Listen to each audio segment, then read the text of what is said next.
சப்வேக்கு பின்னாடி ஒரு ரொம்ப ஃபேமஸான ஒரு சாட் ஷாப் இருக்கு. யாருக்குமே தெரியாது, ரகசியமா வச்சிருக்காங்க.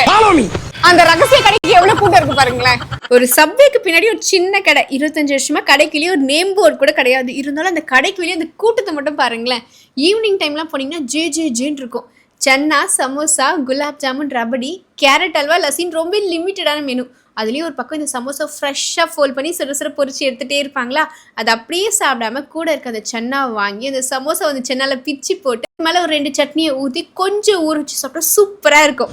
நிறைய இடத்துல நான் ஸ்வீட் சட்னி போட்டு சாப்பிட மாட்டேன், ஆனால் இந்த ஸ்வீட் சட்னி போடாமல் வாங்காதீங்க, அதான் சூப்பராக இருக்குது. அடுத்ததான் இந்த ஜிலேபி. எல்லா ஸ்வீட்ஸ் வாங்கினாலும் எல்லாத்தையும் வெயிட் போட்டு தான் கொடுப்பாங்க. அந்த ஜிலேபியோடு சேர்த்து இந்த ரபடியை வாங்கிக்கோங்க. இந்த இடத்துல ரபடி டெய்லியுமே கிடைக்கும். அந்த ரபடியை எடுத்து அப்படியே இந்த ஜிலேபிக்கு மேலே ஊற்றி அதுவும் கொஞ்சம் ஊறினதுக்கு அப்புறம் சாப்பிட்டா இதுவுமே செம்மையாக இருக்கும். இது இல்லாமல் கேரட் அல்வா அண்ட் குலாப் ஜாமுன் கூட மஸ்ட்ரி. ஸோ ஈவினிங் டைமில் மவுண்ட் ரோட் பக்கம் சுற்றிட்டு இருந்தீங்கன்னா கண்டிப்பாக நீங்கள் விசிட் பண்ண வேண்டிய ஒரு ஸ்பாட். எக்ஸாக்டாக கவர்மெண்ட் எஸ்டேட் மெட்ரோக்கு பின்னாடி ரஹேஜா காம்ப்ளெக்ஸ்க்கு ஆப்போசிட்ல இருக்கு இந்த குட்டி கடை. விசிட் பண்ணி பாருங்க. மறக்காம ஃபுடீஸ் ட்ரைனிங்ஸும் ஃபாலோ பண்ணுங்க.